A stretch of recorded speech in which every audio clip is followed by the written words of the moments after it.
हो आए नाए बिसरू में दिन राती, हो आए नाए बिसरू में दिन राती, गिरधर जन्म मरण रासाथी, गिरधर जन्म मरण रासाथी। ऐसी मीरा के ठाकुर जी कब बने? जब उन्होंने मां के द्वारा कहे गए गोपाल जी को बाल्यकाल में अपना बींद मान लिया। एक बार भी मन में ये प्रयास, मन में ये भाव नहीं आया कि ये ऐसे जड़ ही हैं, ये चैतन्य है। ये बात निश्चित है कि चैतन्य बुद्धि से ही ठाकुर जी की सेवा में लगा जा सकता है। माधवी नाम की गोपी हैं मीरा, अपने पूर्व जन्म में भगवान के एक सखा के साथ इनका विवाह हुआ। अधिकतर ज्यादा प्रसिद्धि इस बात की है कि श्री दामा के साथ में मीराबाई का ब्याह हुआ। ध्यान से सुनना, पूर्व जन्म में जब ये माधवी नाम की गोपी, ठाकुर जी भी छोटे से हैं और उस समय में बहुत लंबी आयु के बाद ब्याह नहीं होता था, छोटी अवस्था में ही ब्याह हो जाता था। पर भगवान के जितने भी सखाए सब ठाकुर जी से बड़े हैं, सब ठाकुर जी से बड़े। एकाध कोई छोटे हैं, बाकी सब ठाकुर जी से बड़े। तो ठाकुर जी के सखा का ब्याह हो गया। ठाकुर जी को पता नहीं चली, बहुत ध्यान से सुनो सब लोग, इधर देखो। ठाकुर जी को पता नहीं चली कि कब कब में ब्याह हो गया। लेकिन एक दिन श्री दामा अपनी पीहर गई हुई बहू को ले जाने के लिए तैयार हुआ और जैसे ही सब सखाओं को बोलने आया कि मैं जा रहा हूं, तो ठाकुर जी बोले, अरे श्री दामा, वैसे तो तू रोज पुराने से लत्तान ने पहन के आ जाए, आज बड़े चमकदार लत्ता पहन के आयो, कहां को जा रहे हो भैया? तो श्री दामा बोलो, लाला मैं तो अपनी ससुराल जा रहा हूं। ठाकुर जी बोले, जी कौन सा गांव है ससुराल? श्री दामा बोले, लाला जी गांव ना है तो कोई शहर है? बोले ना शहर ना है। तो कोई देश है? बोले ना देश ना है। तो लाला जब हम बड़े है जाए, हमारो ब्याह है जाए, तो जा कन्याते हमारो ब्याह होवे, वाको घर हमारो ससुराल होवे, वहां जा रहा हूं। जैसे वहां माधवी रोई थी कि मेरे बींद कौन, ऐसे ठाकुर जी रोने लगे, मेरी ससुराल कहां है? श्री दामा तेरी ससुराल तो मिल गई, मेरी ससुराल कहां है? श्री दामा बोले, लाला तेरी ससुराल ना है। अच्छा ऐसा भी होता, बालक उनमें सब चिढ़ान लगे। मधुमंगल जबरदस्ती आके बोलने लगो, लाला मेरी भी ससुराल है, पता है?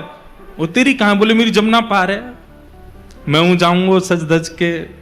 इतने में सुबल आ गए, वो लाला मेरी भी ससुराल है। वो तेरी कहां? बोले मेरी मां है गिरिराज जी पर्वत के पास। इनकी है नहीं, जबरदस्ती चिढ़ा रहे हैं ठाकुर जी को। अच्छा ऐसा होगा सखान में कोई एक चिढ़े तो बाकी और चिढ़ा में वाए और चिढ़े, और ठाकुर जी चिढ़ के कछु ज्यादा ही सुंदर लगते होंगे तो सखा और चिढ़ाने लगे।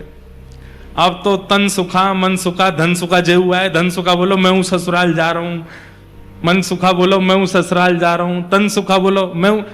लाला बोले तेरी हूं ससुराल है, पतर पूछ रहा से तेरी हूं ससुराल है, और मैं इतनो माखन खाए खाए के हट्टो कट्टो है को मेरी ससुराल ना है अभी तक। ठाकुर जी को यह बात को आश्चर्य ज्यादा है कि तन सुखा की भी ससुराल है और मेरी ससुराल ना है।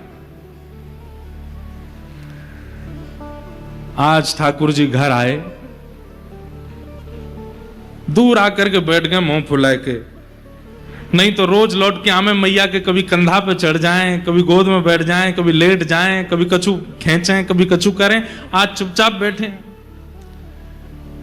मैया ने पीछे मुड़ के देखी, बोले हैं लाला तू कब ते आए के बैठो है? सो ठाकुर जी मोह इधर करके बैठ गए। अरे जाके आवे थे पूरे नंद भवन में भूचाल आ जाए, बाकी आवे थे आज कोई को पता ही नहीं चली है। अरे लाला ऐसो माटी को मथोना बने, काय को बैठो, काय है गो। मैं बात ना कर रहा हूं मैया, मैया गोद में ले रही है, कभी हाथ पकड़ रही है, ठाकुर जी छूट छूट के भाग रहे हैं। मैया बोली कहा बात है लाला, रोने लगे और ऐसे रोने लगे कि सिसकी आने लगी ठाकुर जी को, जैसे सांस रुके ऐसे ठाकुर जी रोमे। मैया बोली कौन ने मारो, मधुमंगल ने मारो तो कुछ श्रीदामा ने मारो, कौन से सकान, मुझको नाम बतावा को अभी जाके देखूं, काय को रोवे। ठाकुर जी बोले मैया तो एक बात बता, जे सबरे ब्रजवासी यों के नंद बाबा गोरे, यशोदा मैया गोरी, ये लाला कारो कहते भयो, इस सबरे मुकु यों तानो दे कि मैं तेरो छोरा नाऊं, और मैया आज मुकु या बात पे भरोसा है गो कि मैं वास्तव में तेरो लाला नाऊं। मैया बोली ऐसो काय को सोचे, ऐसो का है गो लाला, तू यों काय को सोचे। बोलो मैया श्री दामा की ससुराल, मधुमंगल की ससुराल, सुबल तो तन सुखा मन सुखा, और सबसे बड़ी आज वो तन सुखा क्यों ससुराल है, पतरो सो है बा क्यों ससुराल है। और मैया मैं ऐसो प्यारो दुलारो ऐसो सुंदर सो मेरी अभी तक ससुराल ना है। या बात को सुन करके मैया तो लाला को हृदय से लगा, अरे मेरो लाला झूठ बोले हैं दारी के, श्रीदामा की ससुराल है बाकी इनकी ससुराल ना है लाला, बाकी सबरे तो झूठ बोल रहे हैं तोते। मैया तेरी भी ससुराल है। मैया बोली लाला जे घर मेरो ससुराल ही है। अच्छा मैया और नंद बाबा क्यों ससुराल है। बोले हाँ उनकी ससुराल है। और दाऊ दादा की, बोले ना दाऊ दादा की ना है। ठाकुर जी कूद के गए दाऊ दादा के पास, दाऊ दादा को हाथ पकड़ के लाए, भैया चल। बोले कहां, घर छोड़ के जा रहे हैं, ससुराल ढूंढ के आवेंगे अपने। मैया यशोदा बोली लाला तू कैसी बात करे। अब तो ठाकुर जी हट करने लगे, सिर मूड मारन लगे पृथ्वी पे, और बोले भोजन ना करूंगो, सोऊंगो ना, तेरी गोद ना आऊंगो, कछु ना करूंगो, पहले मेरी ससुराल बता कहां है। और मैया अगर तेने मुंह को मेरी ससुराल नहीं बताई तो मैं श्रीदामा की ससुराल छीन लूंगो, वही को अपनी ससुराल बना लूंगो। मैया ने जैसे तैसे करके बोले अच्छा एक काम कर। बोले कहा श्रीदामा जब अपनी बहू लेके आ जाएगो, अपनी ससुराल से वापस आ जाएगो, तो बाकी बहू देख लियो, वैसी बहू तेरे काजे ले आऊंगा। ठाकुर जी बोले जे बहू कौन होवे मैया। मैया बोली ये और मैंने औगार लगा ली। औगार समझे, ये ब्रज भाषा है। औगार मतलब अब कैसे समझाएं औगार क्या है। जो बला, ये और मैंने बला लगा ली, पहली ससुराल के काजे लड़ रहा हो, बहू और बताओ कौन है। मैया बोली लाला। इतने में नंद बाबा आगे, बोले मैं बताऊं लाला, यहां पे आ। गोदी में बैठ गए। बोले लाला तेरी मैया है ना। बोले हाँ, जे मेरी बहू है। बाबा मेरी मैया तुमने बहू बना ली और तुम्हारी मैया मैं बहू बनाऊंगा। तुम्हारी मैया कहां है, अपनी मैया बताओ, उनको मैं बहू बनाऊंगा। सब लोग ठाकुर जी की बात सुन के ऐसी मधुर बात करें। इसीलिए तो श्रीमद् वल्लभाचार्य जी कहते हैं अधरम मधुरम वदनम मधुरम हसितम मधुरम चलितम मधुरम नैनम मधुरम रेणुम मधुरम मधुराधिपते अखिलम मधुरम। भैया द्वारिका के श्री कृष्ण वो राजा हैं, जगन्नाथपुरी के श्री कृष्ण वो जगन्नाथ हैं, वो नाथ रूप में विराजमान है। बद्रीनाथ के श्री कृष्ण तपस्वी भगवान हैं, दक्षिण के रंगनाथ हैं, लेकिन हमारे वृंदावन के वो तो ऐसे ही हैं। उनके सामने जाकर के लोग बाग कितनी बड़ी बड़ी बातें करते हैं, हमारो बिजनेस चलवाए दो, हमारे काम बनवाए दो, हे बिहारी जी हमारो। बिहारी जी नाए जाने कायते बिजनेस के, बिहारी जी नाए जाने ये सब कहा बात कर रहे हो। उनके सामने तो बालकनवारी बात करो, वो बालक हैं।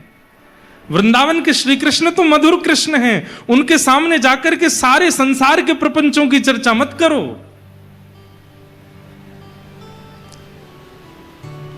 प्रपंचों की चर्चा करने के लिए और भी लोग हैं। वृंदावन श्री कृष्ण के पास जाके तो जैसे एक छोटे बालक, अभी कोई आपके रिश्तेदार का छोटा बालक आ जाता है, उसको आकर के आप ये बोलते हो क्या, आजकल तो भैया हमारा मुनाफा नहीं चल रहा है, बढ़िया प्रॉफिट नहीं हो रहा है, बहुत लॉस जा रहा है। सेकंड क्लास का बालक बोलेगा ये क्या होता है, ये आप क्या कह रहे हैं? बेटा आजकल शेयर मार्केट बहुत गिर गई है, सोने का दाम इतना हो गया है, चांदी का इतना बढ़ गया है। मम्मी के पास, मम्मी चलो यहां से, ये तो अंकल कैसी बात करते। ऐसे ही ठाकुर जी हैं, वृंदावन के श्री कृष्ण लाला हैं।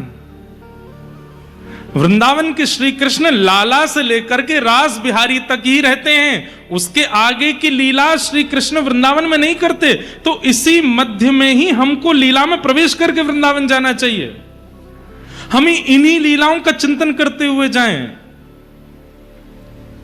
घर कैसे बनता है, व्यापार कैसे चलता है, परिवार व्यवस्थित कैसे होता है, ये वृंदावन श्री कृष्ण को नहीं पता।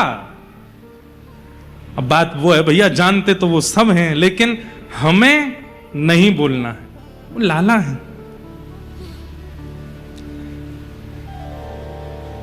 इतने में ही कोई दौड़ो दौड़ो आयो, बोले लाला जल्दी चल। बोले कहा भयो?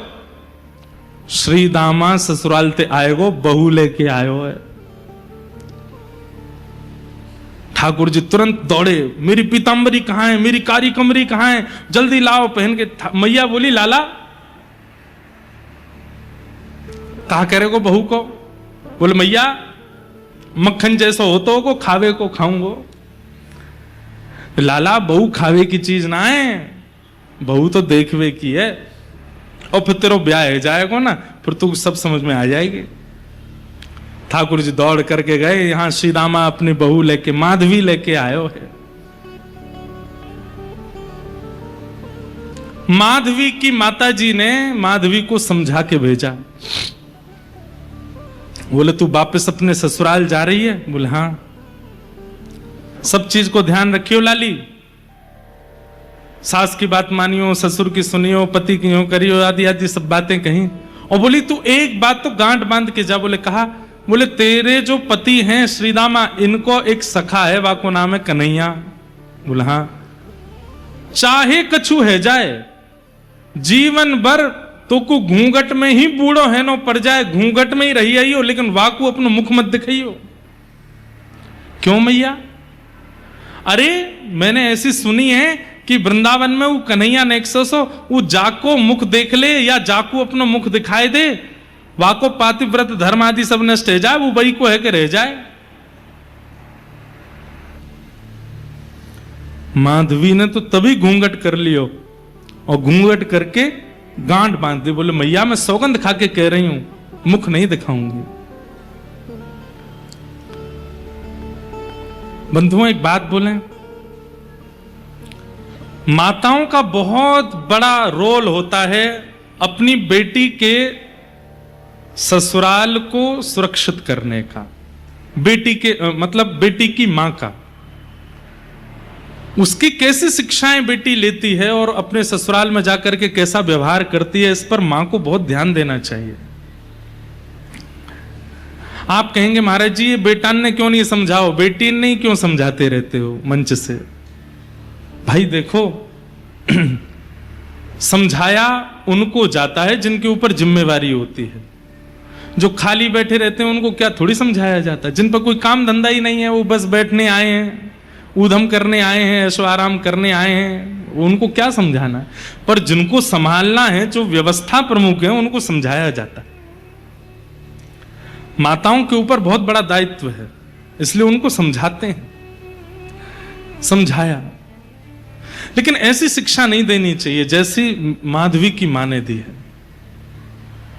उनसे मत बोलना, उनके प्रति ऐसा व्यवहार रखना, वो कुछ भी कहें तुम ये करना, ऐसा ये सब नहीं है। अनाचार अत्याचार किसी को सहना नहीं चाहिए। अगर ससुराल में अनाचार अत्याचार होता है तो उसके प्रति आपको कदम उठाना चाहिए।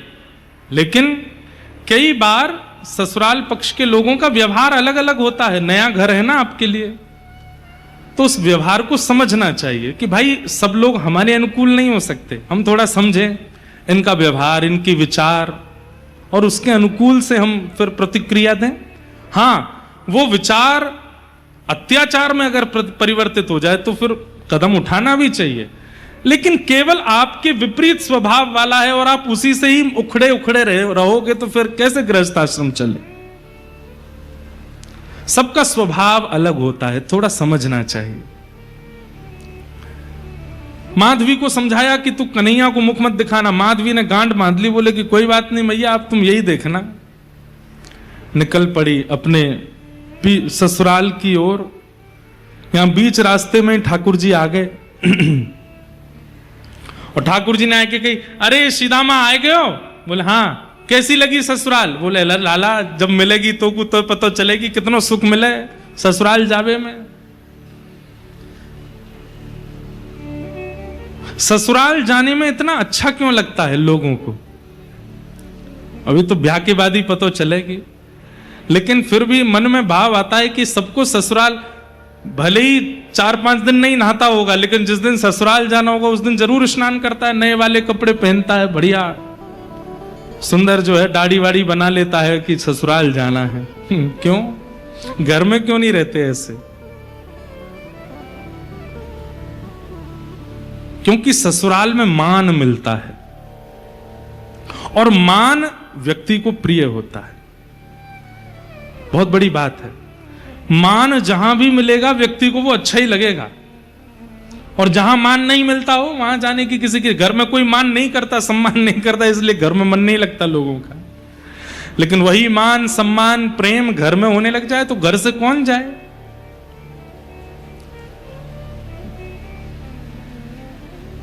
ठाकुर जी बोले अच्छा बहू कहां है? बोले पीछे बैठी है। सीदामा ने इशारा कियो, बोले अरे माधवी मेरो सखा है कन्हैया, या को मुख दिखाए दे। जैसी सुनी कन्हैया आ रहे हैं महाराज, घूंघट लेकर के ऐसे पकड़ करके माधवी बैठ गई। बोले ये तो वही है जिसके लिए मैया ने मना किया। हाथ पांव कांपने लगे। जिनका मुख देख करके सारी पीड़ाएं दूर हो जाती हैं, सारे कंटक दूर हो जाते हैं, वो सामने खड़े हैं और माधवी अपना मुंह बंद करके, घूंघट करके, आंख बंद करके खड़ी है। नंद जी को छैया, बलभद्र जी को भैया लाल, या को मुख देखे ते कटत यम फंद। जिसका मुख देखने से यमराज के फंदे कट जाते हैं, उसके मुख को देख करके माधवी मुख दिख रही है अपना। कहने की बात, ऐसी शिक्षा किसी को मत दो कि कोई व्यक्ति ठाकुर जी से मुंह मोड़ ले, ठाकुर जी से मुख छुपा ले। ठाकुर जी तो अंदर ही बैठ गए पालकी में और कह रहे हैं भाभी जी ने मुख दिखाई दो अपनो। मैया ने कही है आपको मुख देख करके जाऊंगा और फिर जैसा बताऊंगा वैसी बहू मेरी आवेगी, नेक दिखाई दो। माधवी तो ऐसे बैठ जाए, कभी ऐसे बैठ जाए। ठाकुर जी ने पास जाए तो दूर रह जाए, मुख नहीं दिखावे।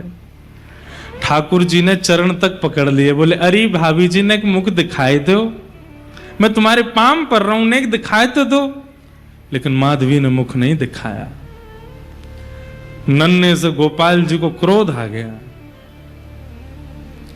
बोले बड़ो गुमान करके बैठी है अपने मोहड़े को, तेने मुंह को मुख नहीं दिखायो ना। आज इतनी याचना करने पर भी मुख नहीं दिखायो।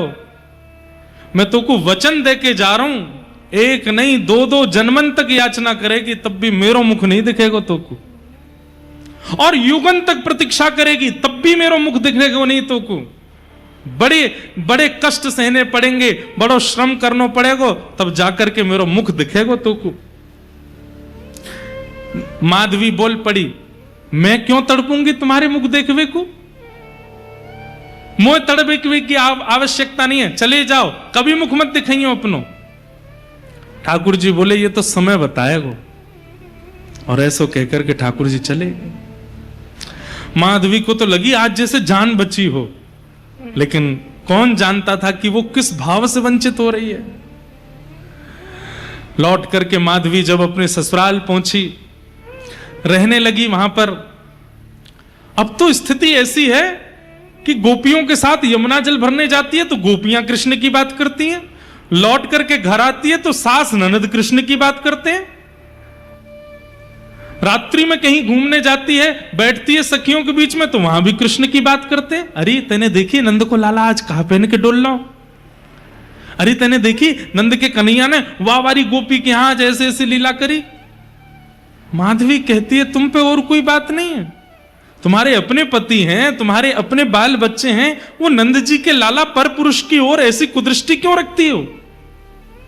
सब गोपी घेर करके कहती हैं, हेरी माधवी तेने अभी तक देखो ना है दिखे नंद को लाला। दूसरी गोपी बोली हम बे, जैसे वो सामने थे आमे जे घूंघट कर ले लंबो और देखे ही ना उनकी ओर। माधवी बोली देखा नहीं है और देखूंगी भी नहीं और ना मुझे आवश्यकता है। आहा, सब गोपी कहने लगी अरे माधवी कैसा लगे कन्हैया को देख के पता है?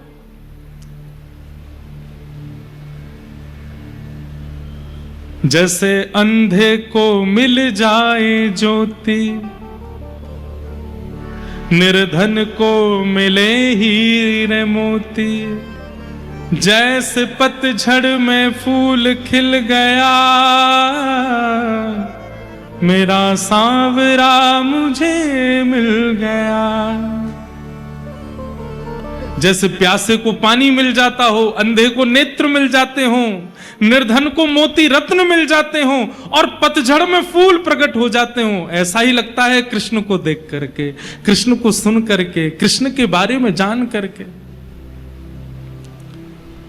माधवी उठ खड़ी हुई, ना तो मैं अंधी हूं, ना मैं बहरी हूं और ना मैं प्यासी हूं, तुम देखो मुझे नहीं देखना। अब तो माधवी अकेली जाती है जल भरने के लिए, अकेली बैठी रहती है। क्यों? सबके बीच में जाऊं तो कृष्ण की बात करते हैं। ठाकुर जी दो कोई मिलते हैं, एक बात तो लिख ही लेना, या तो वो जो 24 घंटा इनको सोचते रहे और या वो जो इनते दूर ही दूर भागे। ये दो कोई मिलते हैं, बीच वाले तो कई बार मझधार सी में ही रह जाते हैं। ये दो कोई पकड़ते हैं, या तो एक वो जो श्वास श्वास पे इनको बचता है, या एक वो जो इनसे जितना हो सके दूर भागने की कोशिश करता है, उसी को पकड़ते हैं। आज ठाकुर जी ने मन बना लियो कि आज या माधवी को अपने रस को आस्वादन कराऊं। अब देखो लीला रूप में तो कुछ भी चल रहा हो, लेकिन ठाकुर जी को पूरे विश्व को प्रेम की पराकाष्ठा दिखानी है मीरा के रूप में, इसलिए मीरा का निर्माण कर रहे हैं ठाकुर जी। आज ठाकुर जी ने मन बना लिया, बोले आज या माधवी को दिखाई दूं मैं। रात्रि में सोई है और तभी सोते हुए ठाकुर जी ने अपना जैसे मानो जैसे प्रेम जाल फैला दिया हो आसपास।